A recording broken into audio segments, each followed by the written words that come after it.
Bonjour à tous. J'interviens ici au nom de l'Union départementale Force ouvrière. Ce 1er mai se situe dans un contexte international et national bien particulier, avec la guerre en Ukraine depuis 2 mois et en France, nous sommes dans la situation entre 2 échéances électorales majeures. Plus que jamais, la devise paix, paix et liberté est d'actualité en cette journée de mobilisation internationale des travailleurs.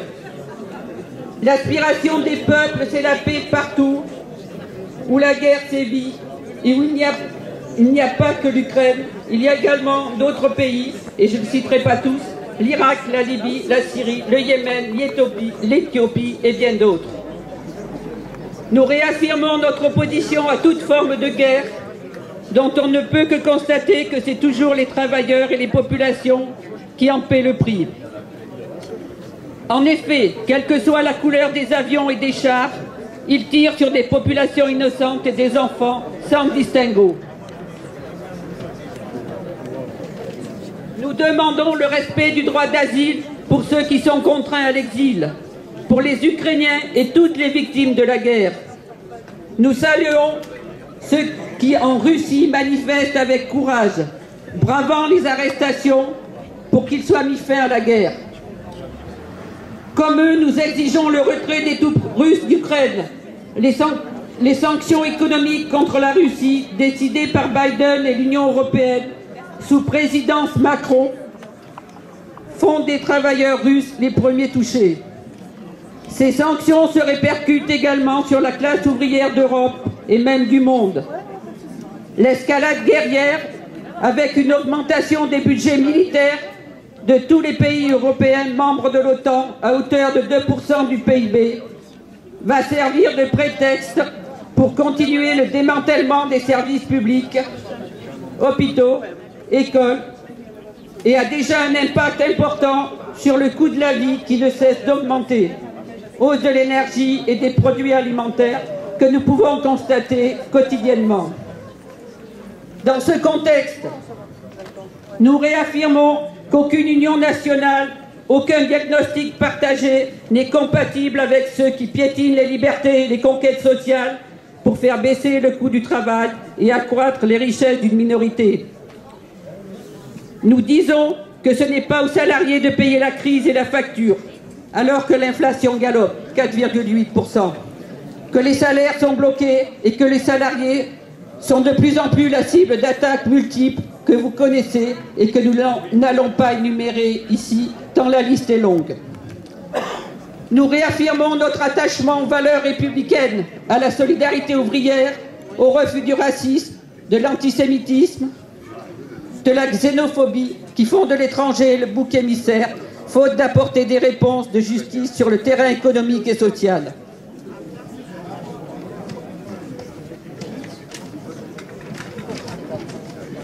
Pour ce qui concerne notre pays, bien que plus de 60% du corps électoral n'ait pas voté pour Emmanuel Macron, à peine élu, le président de la République a indiqué qu'il se sentait légitime à mettre en œuvre son projet.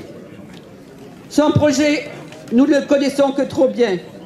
En premier lieu, c'est le recul de l'âge de la retraite et la mise à mort des régimes spéciaux. Le président de la République a annoncé un changement de méthode avec la concertation.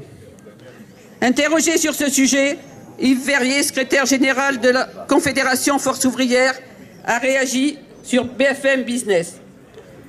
Cela ne peut pas être « Je décide du recul de l'âge à la retraite et je vous demande de mettre en œuvre la décision ». Ça ne marche pas comme ça. Il a également rajouté « On a déjà 62 ans d'âge légal, 67 ans pour le taux plein, 43 ans de cotisation. Tout cela est déjà beaucoup trop. » Il faut rajouter que la méthode n'est pas nouvelle.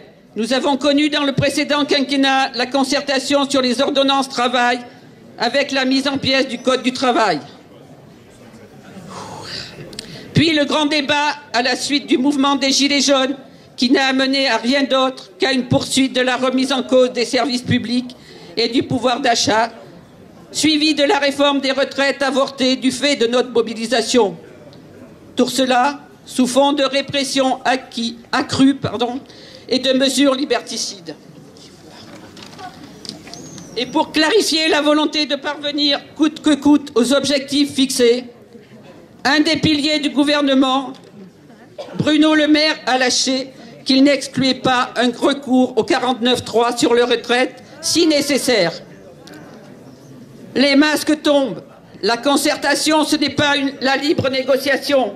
C'est la volonté d'intégrer les syndicats aux décisions de l'État et leur faire perdre leur rôle, à savoir défendre et faire aboutir les revendications.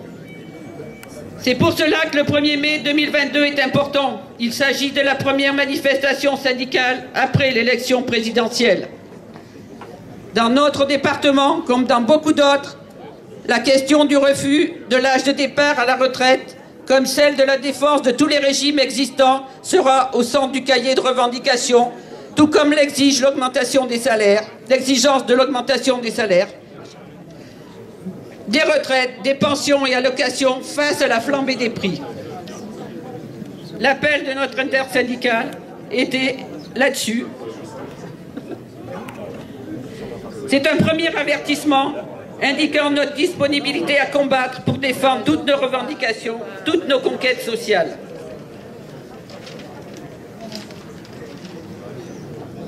Alors pour les droits sociaux et pour les libertés et contre la guerre, aucune résignation.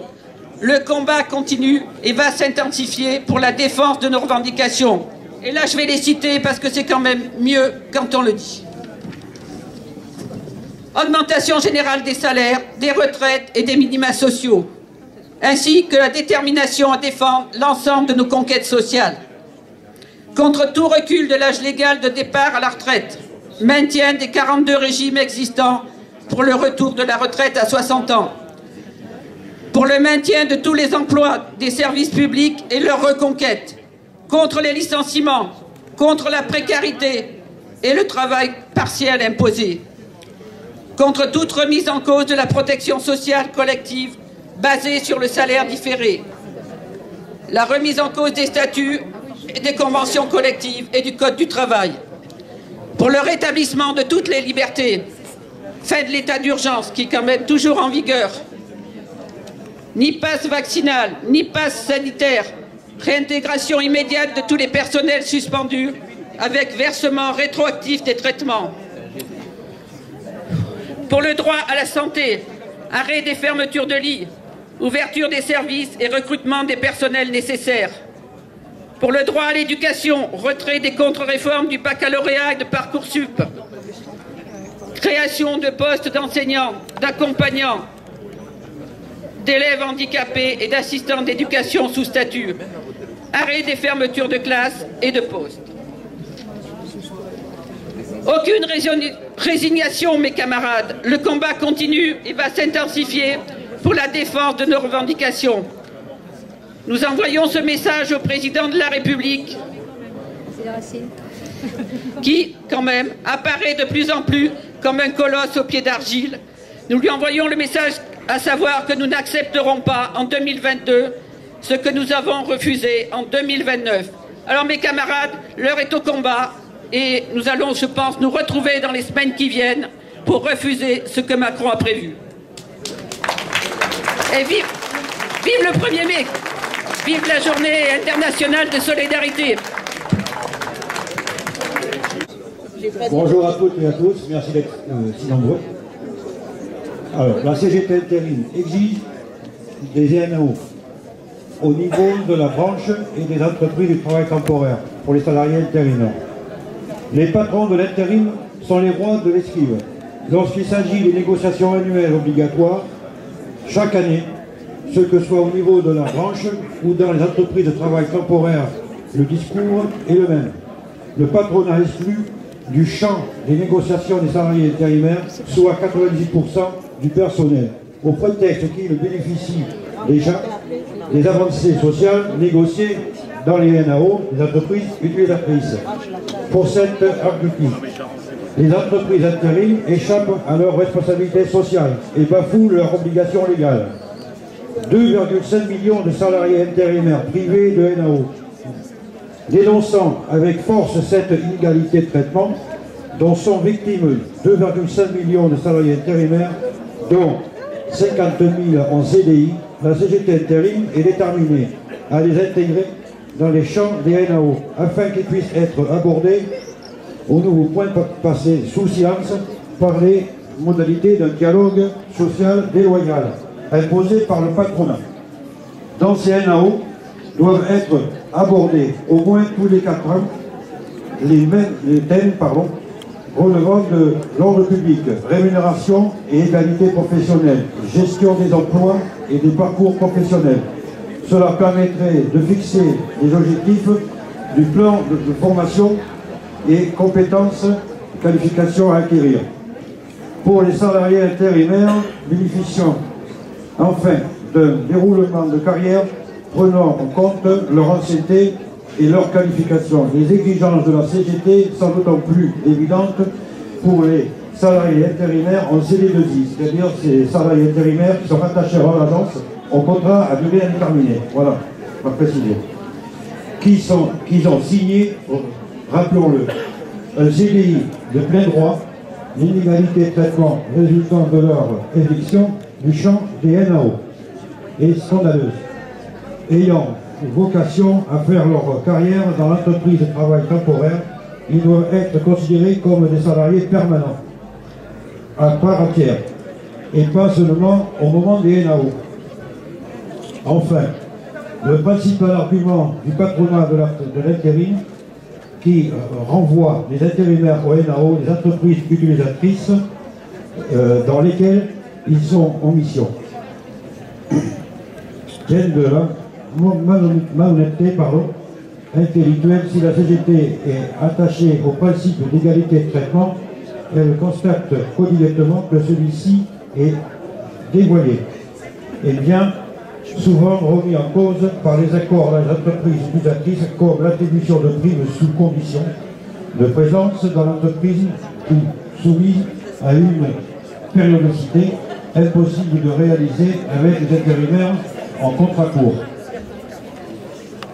La CGT Intérim dénonce cette discrimination subie par les intérimaires lors des NAO. Celles-ci doivent concerner l'ensemble des salariés, quel que ce soit leur statut et durée annuelle de leur mission. Les salariés intérimaires bossent dans les entreprises d'intérim. Ils ont des fiches de paye. Ils doivent pouvoir exprimer leurs revendications. La branche du travail temporaire doit prendre ses responsabilités. Si les entreprises individuellement ne sont pas capables de faire comme c'est le cas aujourd'hui. Maintenant, je vais vous expliquer les NAO que nous avons menés au sein de mon entreprise de travail temporaire. Alors, bonjour à tous. Bonjour. Chez Synergie Intérim, la CGT bien présente. Nous défendons tous les droits intérimaires et permanents d'agence. Nous nous battons tous les jours pour faire respecter nos droits. Lors des négociations salariales, pour les permanents d'agence, nous avons face à la direction. Pour cela, nous avons été à l'initiative d'une intersyndicale. Tous les syndicats représentatifs ont adhéré à notre proposition. Grâce à cela, nous avons obtenu l'augmentation générale de 2% pour les plus bas salaires des permanents d'agence. Plus une prime PEPA a été versée au 31 mars 2022 aux salariés d'agence pour quand même une somme de 1 000 € chacun. Et certains, bien entendu, au prorata en fonction de leur arrivée dans l'entreprise. Nous avons aidé un salarié intérimaire afin d'obtenir une requalification en CDI chez le client utilisateur. De ce fait, 5 salariés intérimaires ont été requalifiés en CDI chez le même client. Nous souhaitons renforcer notre section. C'est pour cela qu'il faut nous rejoindre afin qu'aucun de nos droits ne soit bafoué par la direction et les clients utilisateurs. Nous veillerons sur l'égalité de traitement et pour les intérimaires et tous les intérimaires. Merci à tous.